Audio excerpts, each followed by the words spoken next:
Unidad 11, estabilidad de taludes. En estas filminas presentamos el tema método de análisis. La estabilidad de taludes hace referencia a la seguridad de una masa de material, ya sea suelo o roca, contra la falla o el movimiento. Habíamos visto que podíamos diferenciar los taludes artificiales construidos por el hombre de las laderas o taludes naturales, que son las diferencias de niveles topográfico creado por la geodinámica interna y externa del planeta.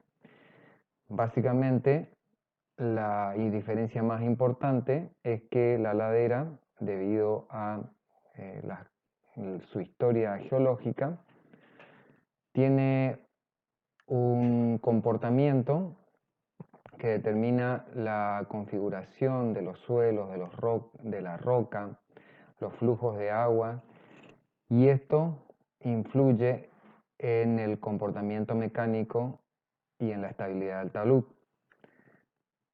Los deslizamientos o movimientos de masa de suelo, o roca o regolita, pueden deberse a causas externas. Estas causas externas provocan un aumento de los esfuerzos cortantes, o sea, de las cargas que actúan sobre el talud, o puede deberse a causas internas. Estas causas internas no provocan cambios en las condiciones ambientales, sino que producen una disminución de la resistencia cortante del material, provocando la falla y por lo tanto el desplazamiento de la masa de tierra.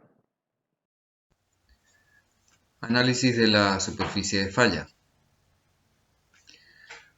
Cuando ocurren los movimientos colectivos o deslizamientos en los taludes,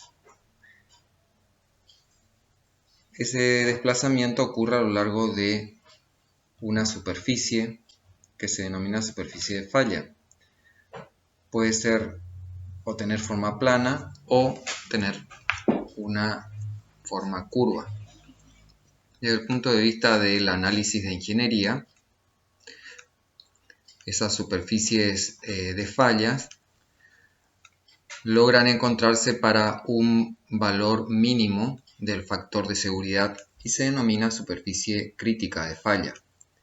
Esa superficie crítica de falla es la que tiene mayor probabilidad de ocurrencia del deslizamiento. Formas de la superficie de fallas. Cuando se utilizan las técnicas de equilibrio límite para el análisis de ingeniería del deslizamiento, las fallas corresponden a deslizamientos de traslación o de rotación.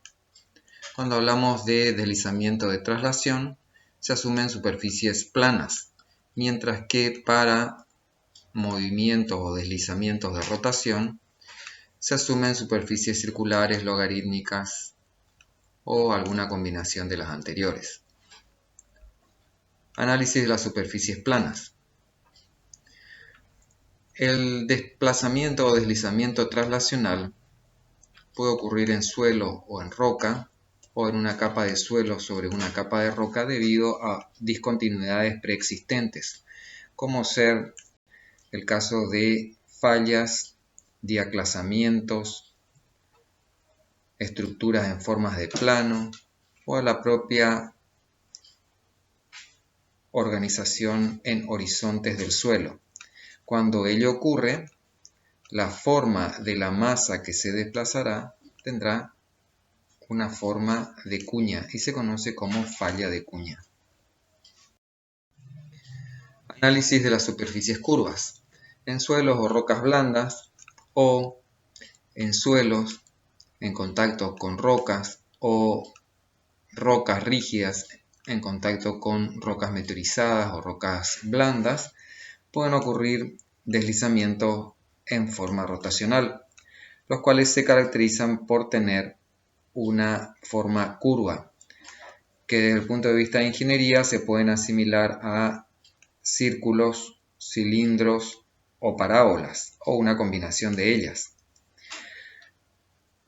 En el análisis de estabilidad es importante determinar la localización de la superficie de falla, aquí indicado en color rojo, en la cual habrá una superficie de falla principal y pueden haber superficies de fallas secundarias. También es importante identificar el factor de seguridad a lo largo de la falla. En el esquema del proceso de movimiento puede identificarse el escarpe principal, pero también escarpes secundarios. También puede identificarse la cabeza del deslizamiento y la base o pie del deslizamiento.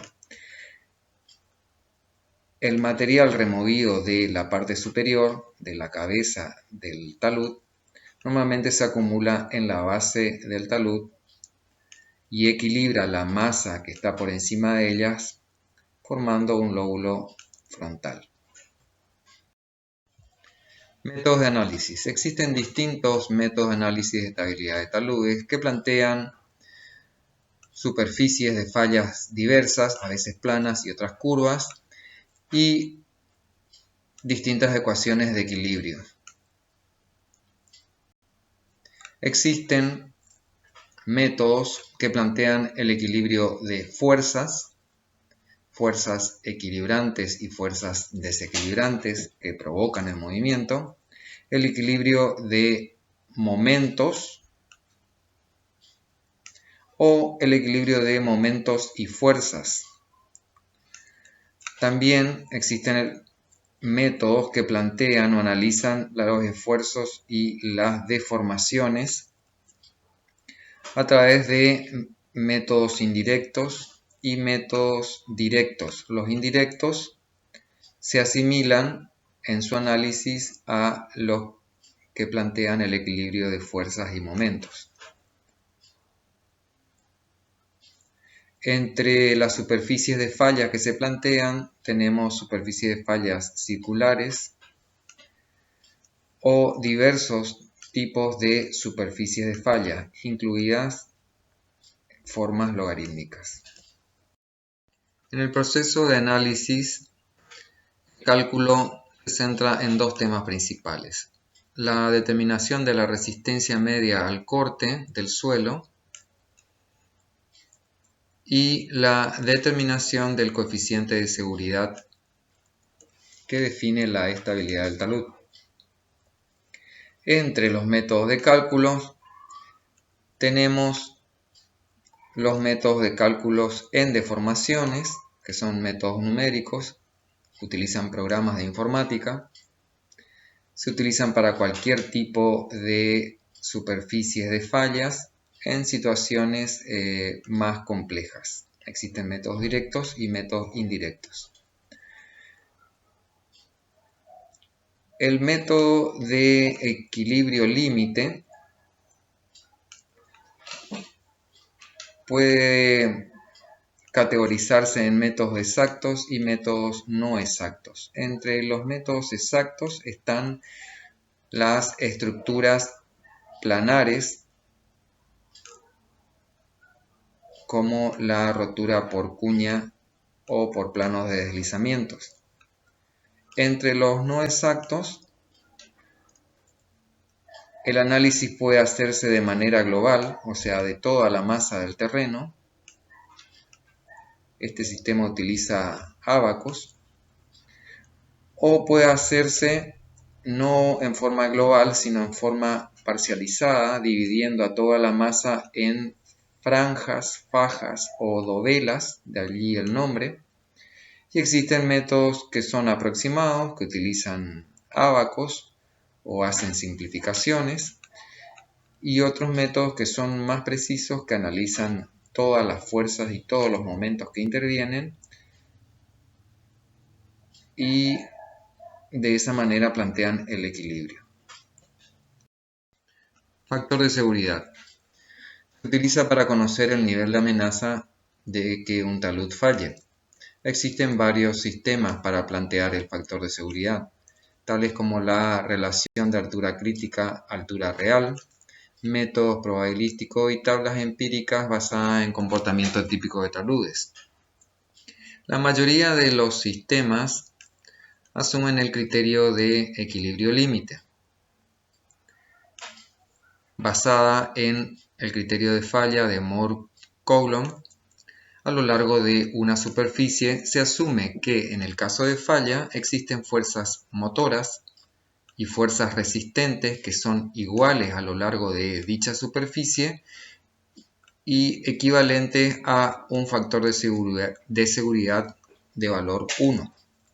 Fellenius en 1922 presentó el factor de seguridad como una relación de resistencia al corte real, o sea, la resistencia disponible en la masa de suelo, sobre los esfuerzos de corte que se provocan en la superficie de falla.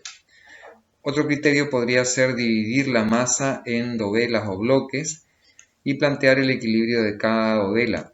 Se analiza así la sumatoria de fuerzas y momentos disponibles en la masa del suelo, son los momentos equilibrantes, sobre los momentos desequilibrantes. En 1954, Bishop planteó el factor de seguridad como la relación entre la resistencia al corte disponible en la masa de suelo sobre el esfuerzo de corte actuante en la superficie de falla. Si se acepta el criterio de falla de Coulomb, vemos que la resistencia cortante tiene una componente debida a la cohesión y una debida a la fricción, definida por el ángulo de fricción interna del material.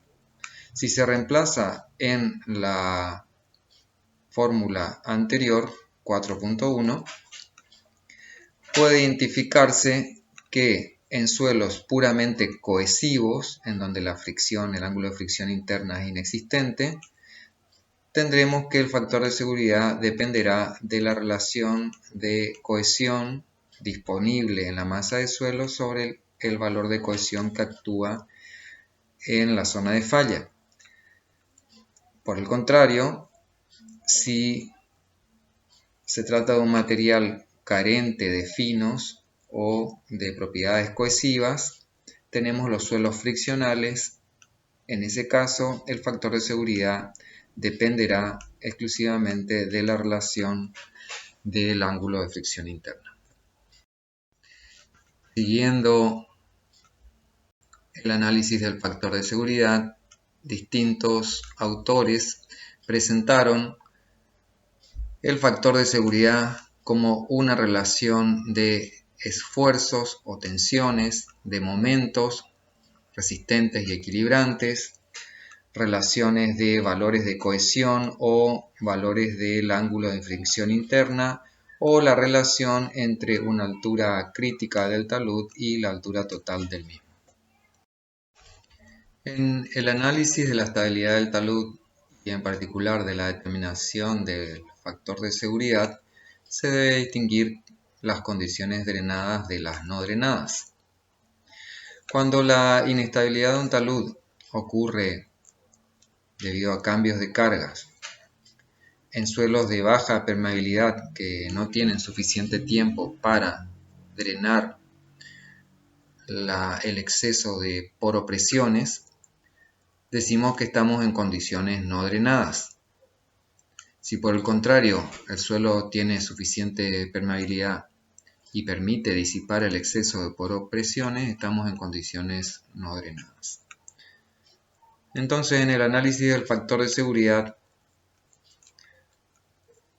en suelos arenosos o arcillosos saturados para análisis a largo plazo, cuando ocurren modificaciones en el estado de tensiones, con drenaje estamos en condición drenada.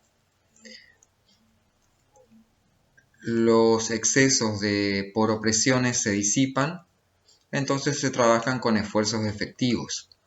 En este caso, la cohesión es igual al intercepto cohesivo y el ángulo de fricción interna es igual al ángulo de fricción interna efectivo. Para condiciones no drenadas, en suelos arcillosos saturados y para análisis a corto plazo, cualquier modificación en las tensiones se producen sin drenaje. Los excesos de poropresiones no pueden disiparse y por lo tanto se trabajan con esfuerzos que no son los efectivos del suelo. Son los esfuerzos totales, de tal manera que la cohesión es igual a la resistencia al corte no drenada y el ángulo de fricción interna es igual a 0. El factor de seguridad habíamos visto que debe analizarse en condiciones drenadas o no drenadas. Para tiempos de cargas que equivalen a meses o semanas, en suelos con permeabilidades de 10 a la menos 4 centímetros por segundo, se pueden considerar como condición drenada. En cambio, para suelos con valores de coeficiente de permeabilidad de 10 a la menos 7 centímetros por segundo, pueden considerarse como no drenadas. Duncan en 1996 propone la siguiente expresión para determinar si se halla el suelo en condición drenada o no drenada. El valor de T es un factor adimensional que indica la condición de drenada o no drenada del material y es directamente proporcional al coeficiente de consolidación, el tiempo de drenaje y la distancia de salida para el cambio o intercambio de poropresiones.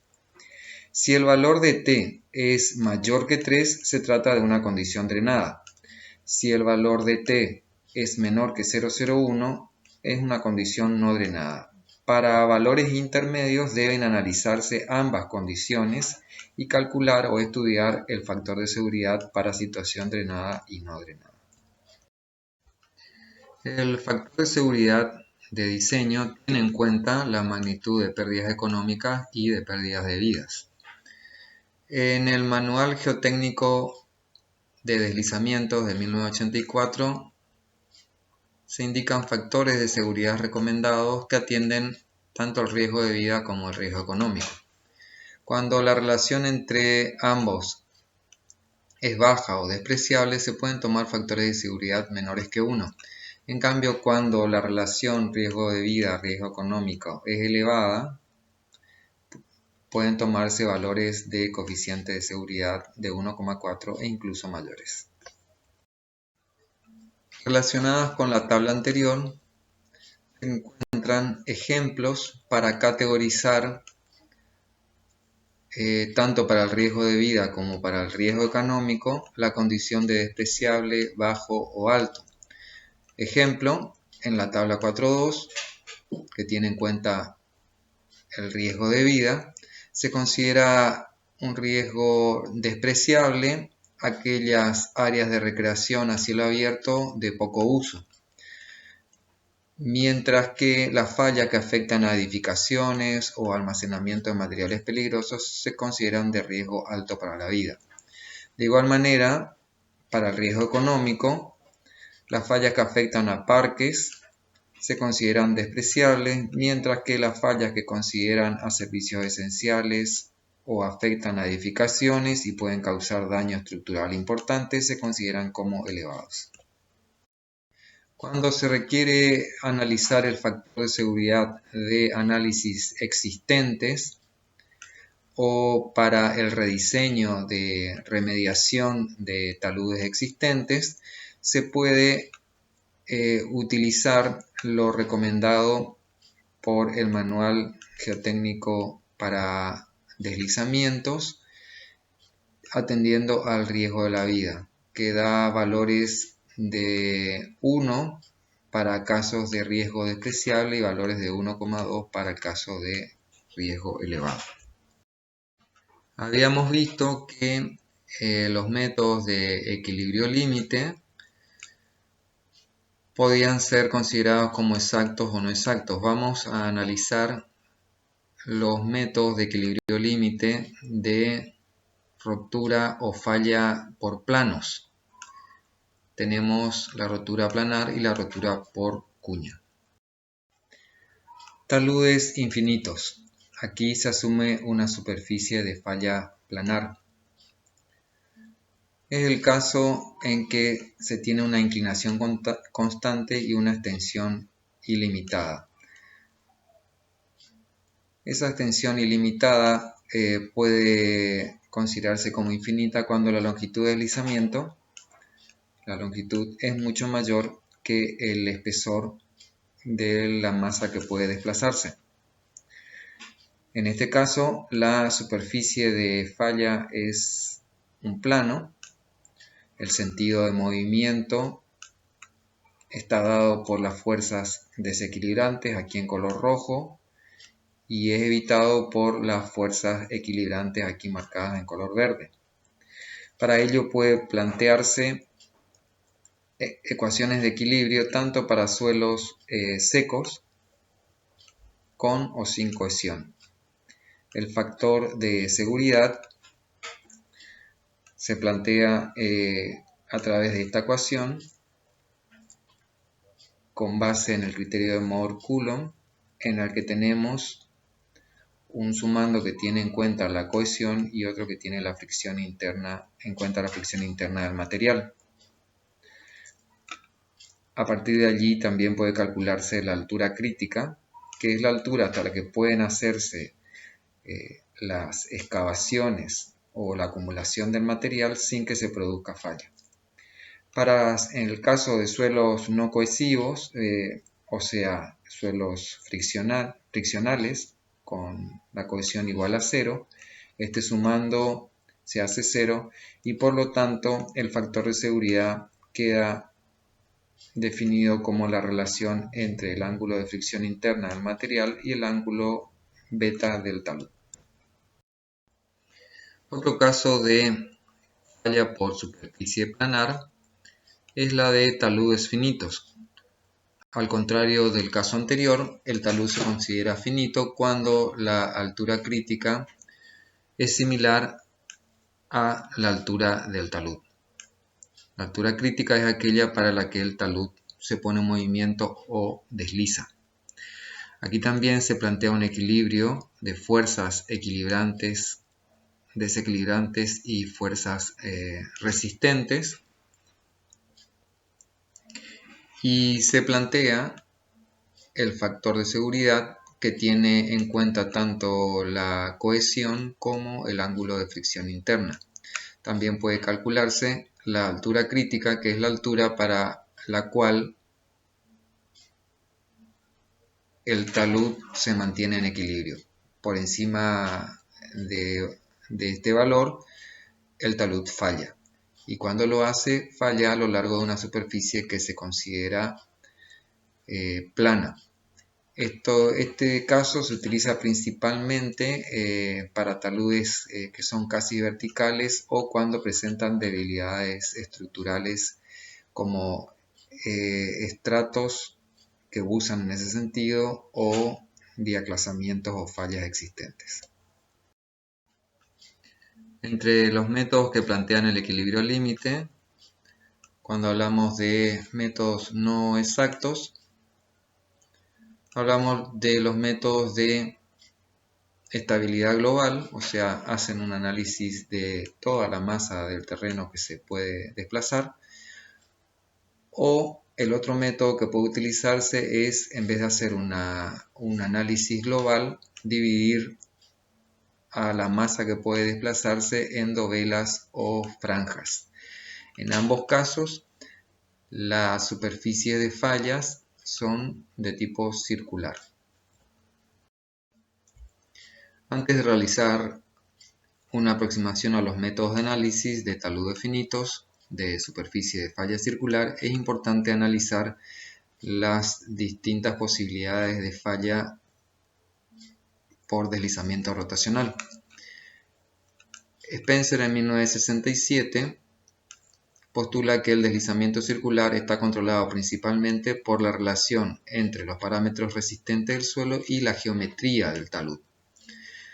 Los materiales que son más cohesivos dan lugar a círculos más profundos, mientras que los materiales friccionales dan lugar a círculos menos profundos. Esto es debido a que el componente de fricción aumenta con las tensiones normales, o sea, aumenta con la profundidad, mientras que la cohesión no depende de la profundidad. Quiere decir que a mayor diferencia entre el ángulo del talud y el ángulo de fricción interna del material, la superficie de deslizamiento será más profunda. La falla normalmente puede ocurrir de los siguientes modos. Lo que se conoce como falla de talud, la superficie de deslizamiento intersecta en algún punto al talud, ya sea que lo haga en alguna parte del talud o en la base del talud. Para el caso que lo haga en la base del talud se conoce como círculo de pie. Cuando intersecta sobre la pared del talud se conoce como círculo de talud. Se da normalmente en gravas y arenas con valores de ángulo de fricción interna medios a alto y valores de beta, o sea de ángulo de inclinación del talud, que son altos también. También se da fallas profundas de pie, o sea esta situación en la que la falla corta el pie del talud para suelos intermedios. En cambio, cuando se trata de arcillas, o sea, de materiales con bajo ángulo de fricción interna o ángulo de fricción interna igual a 0 y bajos valores de inclinación del talud, la falla se provoca por la base. Quiere decir que no intersecta en ningún punto al talud, tampoco intersecta el pie del talud, sino que atraviesa y el deslizamiento se provoca sobre la base de la ladera. En este caso se conoce como falla o círculo de medio punto. Se analiza en caso por términos de esfuerzos totales. Se considera una arcilla totalmente saturada bajo condiciones no drenadas. La superficie de falla es un círculo y se encuentra el factor de seguridad considerando únicamente el equilibrio de momentos, de los momentos que causan el desequilibrio versus el momento de fuerzas equilibrantes respecto del centro del círculo de falla. Para el caso de taludes finitos, en el que se provocan fallas por la base, o sea, el círculo de punto medio, es el caso de suelos cohesivos con ángulo de fricción interna igual a 0 o valores muy bajos o despreciables del ángulo de fricción. Taylor propone un conjunto de fuerzas desequilibrantes aquí en rojo y fuerzas equilibrantes aquí en color verde, las cuales se plantea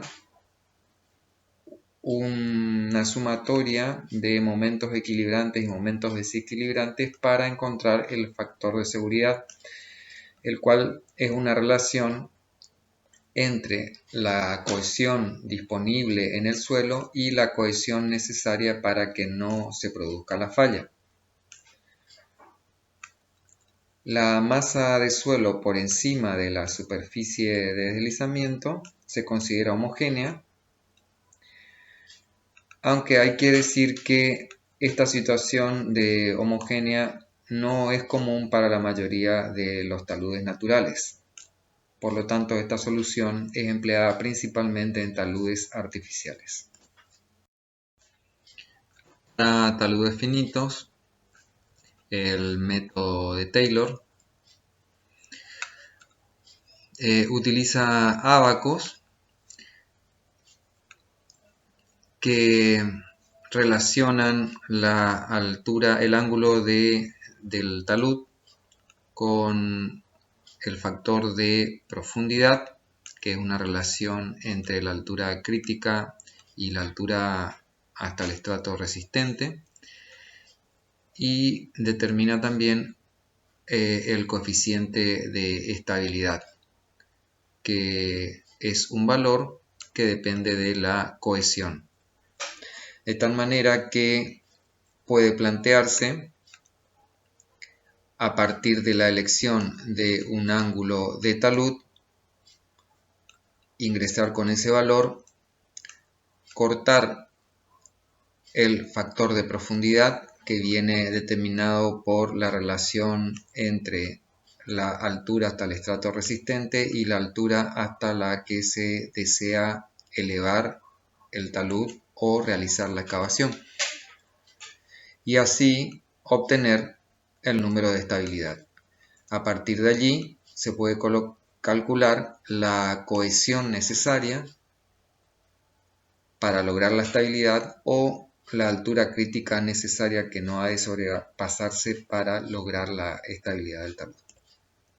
El método de Taylor también plantea para el análisis global para suelos friccionales, o sea, con un ángulo de fricción interna distinto de 0, una serie de ábacos. Se ingresa, igual que en el caso anterior, con el valor del ángulo del talud. En este caso se corta un valor de ángulo de fricción interna del material y se obtiene el coeficiente de estabilidad. A partir de allí se puede calcular la cohesión necesaria o la altura crítica necesaria para estabilizar el talud. También el método de Taylor presenta una serie de ábacos que trabaja con el número de estabilidad en vez del coeficiente de estabilidad, de manera similar al caso anterior, pero con el número de estabilidad como el valor inverso al coeficiente de estabilidad. También, al igual que el caso anterior, trabaja el coeficiente de profundidad como la relación entre la altura crítica y la altura hasta el estrato resistente. A partir de allí se puede calcular el valor de m o número de estabilidad y con ello podemos ingresar a los ábacos.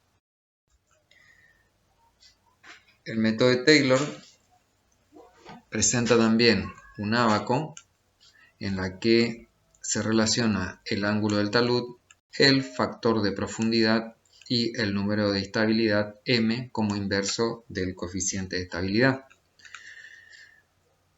Habíamos visto que el factor de profundidad es la relación entre la distancia desde la base de la cabeza a la base firme y la altura del talud.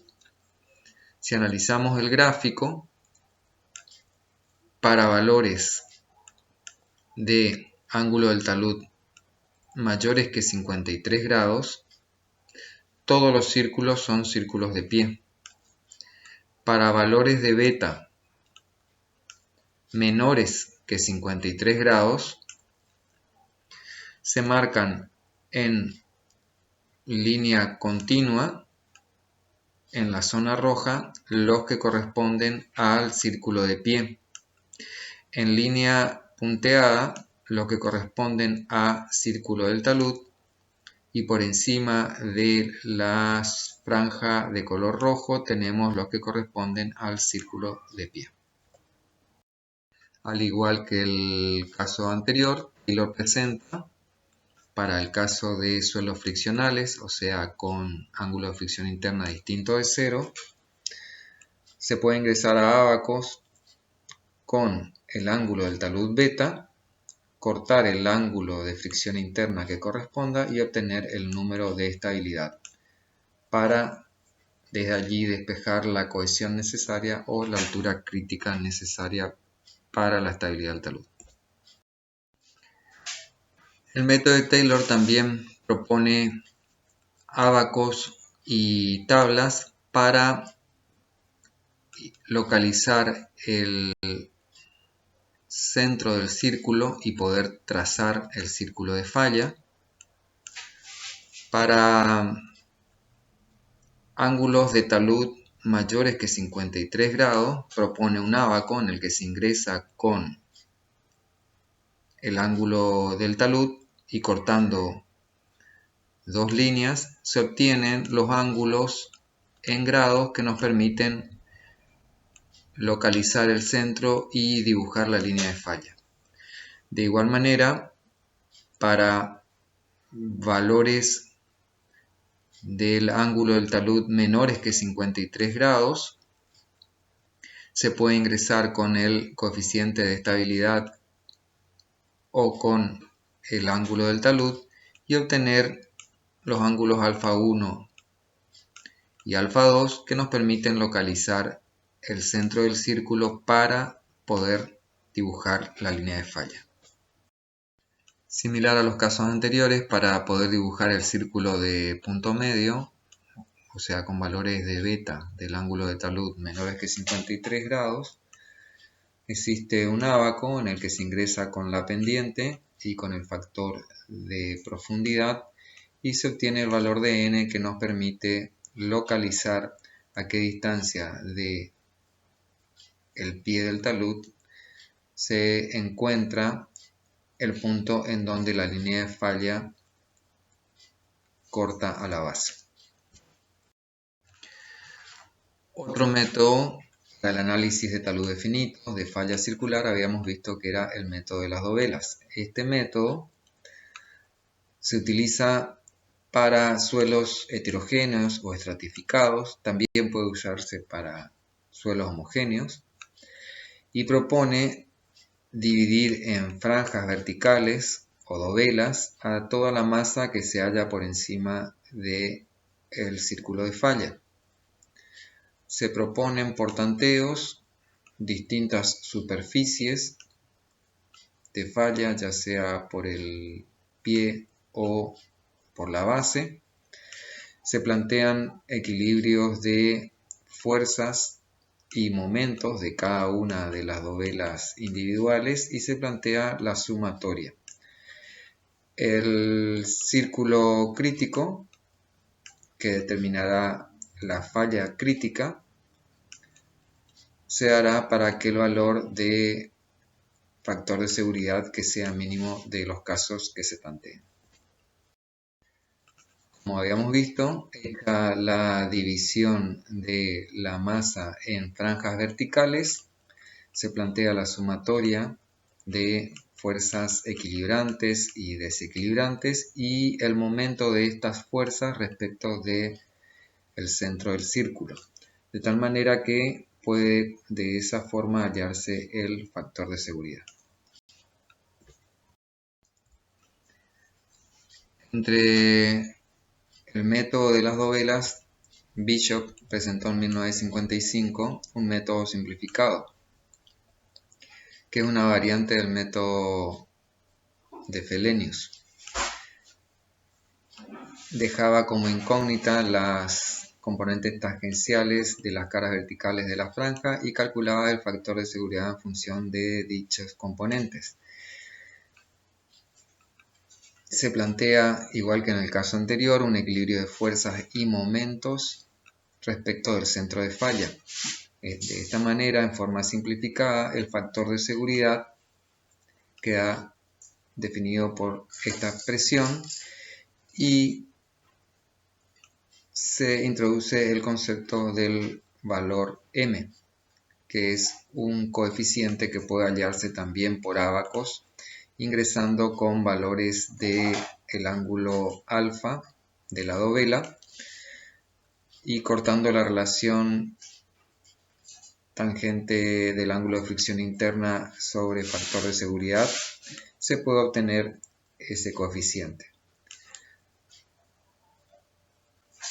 Luego se desarrollaron ábacos en donde el factor de seguridad depende del coeficiente M y valores de N y de RU, en los que ingresando con el ángulo del talud beta, el ángulo de fricción interna, el factor de profundidad y la relación de cohesión altura crítica, puede obtenerse el factor de seguridad. Entre el análisis de taludes finitos también tenemos los métodos numéricos, que se basa en la relación de esfuerzos y deformaciones. Existen métodos directos y métodos indirectos. El método de análisis de métodos numéricos de elementos finitos permite tener en cuenta la relación esfuerzo de formación de determinados procesos de fallas progresivas en el tiempo. En estos casos no se predefine una cierta forma de la superficie de falla, sino que se dibuja en función de la relación esfuerzo de formación. Existen dos métodos. El método directo, en que la simulación numérica se realiza a través de la reducción progresiva de los parámetros de resistencia. O sea, se van haciendo tanteos para valores de resistencia al corte del suelo que van disminuyendo hasta encontrar la rotura y analizar la forma de la superficie de deslizamiento. Sin embargo, Wong plantea que la dificultad de este método para obtener factores de seguridad, por lo que se propone el método indirecto, que calcula la relación tensión-deformación igual que el sistema directo, o sea, disminuyendo progresivamente los valores de resistencia disponibles en el suelo, pero realiza el cálculo del factor de seguridad en función del método del equilibrio límite, como habíamos visto en los casos anteriores. Los métodos de análisis numéricos permiten graficar a través de simulaciones de computación en la que se incorporan gráficamente los detalles de la obra o talud a analizar, se colocan los datos de las dimensiones, así como las características intrínsecas del material, textura, porosidad, permeabilidad y otros que tienen que ver con las condiciones externas o de bordes, como el grado de meteorización o deterioro del material, la existencia de fallas o de aplazamientos anteriores, etc. Con esos datos se pueden realizar tanteos y determinar superficies de fallas más probables.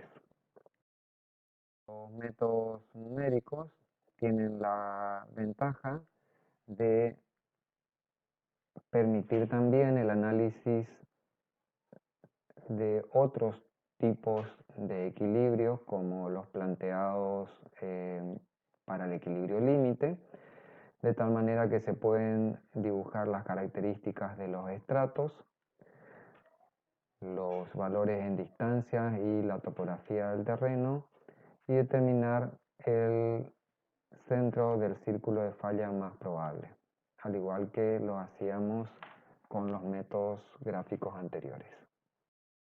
Como comentario final, puede decirse que los métodos de análisis de estabilidad de taludes que se basan en el equilibrio límite se aplican en situaciones de poca o mediana complejidad.